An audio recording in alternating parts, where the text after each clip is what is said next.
वडील बाहेर काम करून राबून आणतात आणि घर चालवतात, पण आजकाल घरात वडिलांना किती इज्जत दिली जाते हो.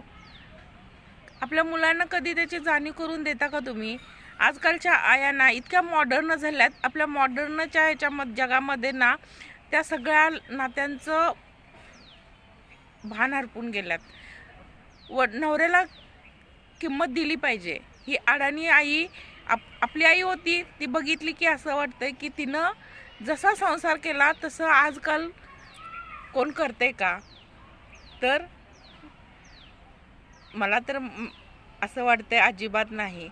इज्जत काय असते हे आपल्या आई आजीकडून, आजीच्या काळात तर खूपच जास्त नवऱ्याची इज्जत केली जायची, पण आईच्या काळात आमच्या वयाच्या जे पण स्त्री असू दे पुरुष असू दे, जे माझ्या वयाचे असतील ना, त्यांच्या आया बघा इतकी जास्त नवऱ्याला इज्जत द्यायचे. तो नवरा कसाही असू दे, दारू जरी पिणारा असला, पैसे खर्च करून येणारा असला, तरी त्याला इज्जत दिली जायची घरी. त्यामुळं मुलांच्या नजरेत त्याची म्हणजे बापाची इज्जत असायची. पण आजकाल कसं होतंय, फक्त त्यांना पैसे कमवून आणायचे, घरी द्यायचे, आणि घरात जे काय असतील ते सगळे म्हणजे सण सूद सगळे काय, कुठं जायचं असेल कार्यक्रम वगैरे सगळे अटेंड करायचे ते बायकांनी करायचे. आणि तिथं ह्या तोरा मिरवणार, फॅशन म्हणजे साड्या दागिने हे सगळं मिरवणार. पण ज्याच्या जीवावर तुम्ही मिरवताय त्याला तुम्ही घरात किती इज्जत देताय? झिरो. तर आजची कहाणी अशीच आहे. नवीन लग्न होऊन सून येते घरी, तर ह्या लोकांना एका ठिकाणी आमंत्रण असतं साखरपुड्याचं आणि ते जाणार असतात. मग सुनेला सगळे असं टेबलवर बसून गप्पा मारत असतात. मुलगा आईला म्हणतो, माझी आई सगळ्यात छान दिसते. वाटतंय तर का इतकं की मुलगा, मी जर आईबरोबर गेलो ना, म्हणजे माझ्या मम्माबरोबर गेलो ना, तर सगळे विचारतात तुझी मोठी बहीण आहे काय म्हणून.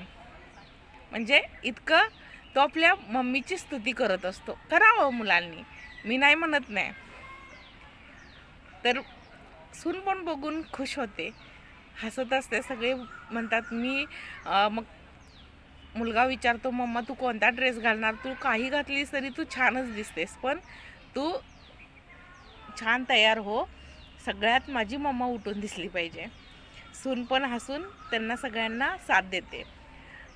शेवटी सून विचारते, पप्पा तुम्ही कोणते ड्रेस घालणार आहे? तर लगेच सासू म्हणते, अगं त्यांना काय विचारतेस, ते असल्या पार्टीत वगैरे येत नाहीत. त्यांना एकदम बघितलीस ना कसे गावंडळसारखं राहतात, त्यांना राहायचं कसं हे पण माहीत नाही. त्यामुळं त्यांना सोडतो, त्यांना काही विचारू नकोस, ते काय पार्टीला येणार नाहीत. तर सून परत परत विचारत असते. मग मुलगा म्हणतो तिला, तुला कळत नाही काय? बायकोला म्हणतो, एकदा सांगितलं कळत नाही काय? पप्पा नाही देणार पार्टीला, त्यांना नाहीत आवडत पार्ट्या वगैरे. पप्पा पण म्हणतात सुनेला, बेटा मी नाही येणार, कारण मला अशा पार्ट्यांची वगैरे सवय नाही, आणि माझं राहणीमान असं साधं आहे. मी आजपर्यंत कधी कुठल्या कार्यक्रमात वगैरे गेलोच नाही आहे, त्यामुळं मला असं आवरायची सूटबुटाची सवय नाही आहे, आणि ते ऑकवर्ड फील व्हायला नको, बाहेर लोकांना म्हणजे 4 लोकात हसं व्हायला नको, म्हणून मी जात नाही कुठं. तर नवरा आणि सासू चिडलेले असते म्हणून सूनबाई शांत राहते, काहीच बोलत नाही त्याच्यावरती. आणि जो दिवस जायचा असतो तो दिवस उजडतो, जायची वेळ येते, आणि ही दोघं तयार होऊन, मम्मी आणि मुलगा तयार होऊन सूनबाईला हाक मारत असतात दोघं पण. हा आपल्या बायकोला हाक मारतो, तर सासू म्हणते, सूनबाई कुठं राहिला, या लवकर. तर ही म्हणते, आले आले म्हणून येते. छान मस्त साडी नेसून तयार झालेली असते, पार्टीवेअर साडी नेसलेली असते, तयार झालेली असते, येते.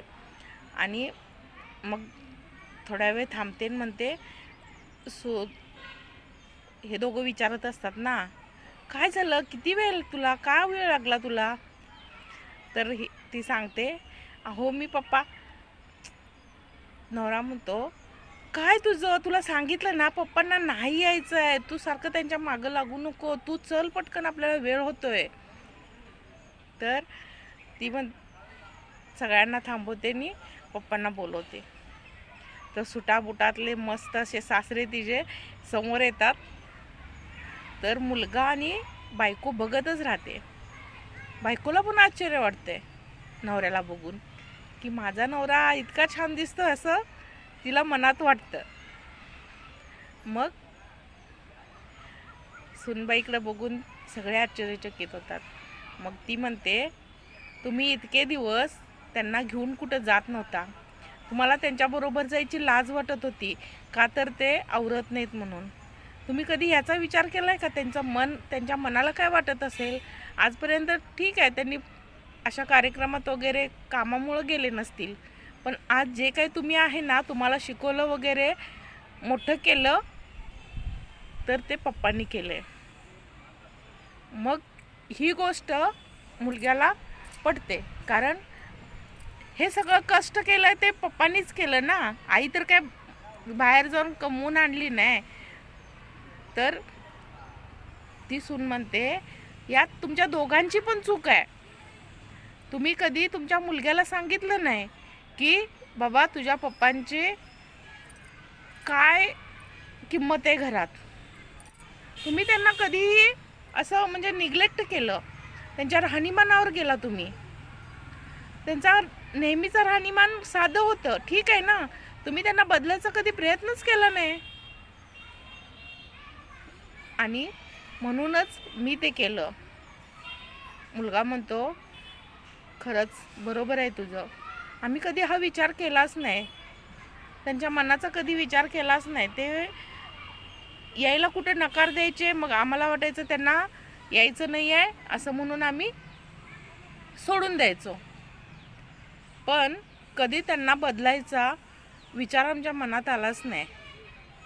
तोपर्यंत सासू पण म्हणते, खरंच चुकलं आमचं, मी पण माझ्या मुलाला त्यांची म्हणजे किंमत म्हणजे सांगितली नाही, की हो बाबा तुझ्या पप्पांनी तुझ्यासाठी हे सगळं केलं, पप्पांमुळं आपण आहोत, हे आपण कधी आमच्या एवढं कधी लक्षातच आलं नाही.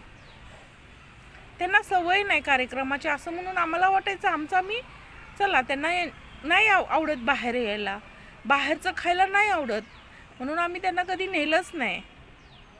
तर खरंच सुनबाई, तू आज आम्हाला ना आमचे डोळे उघडलेस, आज आमच्या चुका दाखवून दिल्यास. खरंच आज एक खूप छान काम तू केलंस. आणि त्याच्यासाठी सगळे मग हसतात आणि सासरे म्हणतात, अरे चला लवकर, नाहीतर ना पार्टी संपेल, जेवण संपेल. आणि सुनबाईकडे बघून म्हणतात, बघ सुनबाई, नाहीतर तुला इथं घरात स्वयंपाक बनवावं लागेल बघ. सुनबाई म्हणते, नाही हा पप्पा, मी काय बनवणार नाही, त्यामुळं चला लवकर सगळे, मी नाही बनवणार आता स्वयंपाक वगैरे काय. असं सगळे हसत खेळत जातात पार्टीला. तर आपल्या सगळ्यांच्या घरात पण हेच असतं. आपण बाप नावाचं जे कॅरेक्टर असतं ना, घराचा करता माणूस असतो, तो पैसे कमवून आणणारा माणूस असतो, पण अशा हाऊस मौज वगैरे त्याच्या पाठीमागं असतो. तुम्ही कधी बघितलंय का हो, सण आहे, सगळ्यात आधी कपडे वडिलांनी घेतलेत, कधी असं झालंय? शक्यच नाही. माझी काय गरज आहे, मला कशाला पाहिजे, तुम्हाला घेतलं ना, झालं, त्यातच आलं सगळं, असं वडिलांना वाटतं. प्रत्येक घरात वडिलांची जागा खरंच ते आहेत म्हणून आपण आहोत, पूर्ण कुटुंब आहे, पण त्याचं क्रेडिट सुद्धा घ्यायला तयार नसतात, नाहीत घेत ते क्रेडिट. ते नेहमी म्हणत असतात, माझं काय आहे आता, झालं माझं काय, मी कशाला, हा मी आहे असंच ठीक आहे चला. हौस मोज नाही, कोणतं म्हणजे त्यांना त्याच्याशी हेच नाही. तर तुम्हाला ही कथा ऐकून कसं काय वाटलं कमेंटमध्ये नक्की सांगा. तुमच्या घरी पण आहे ना असा बाप? असेनारच. कमेंट करायला विसरू नका.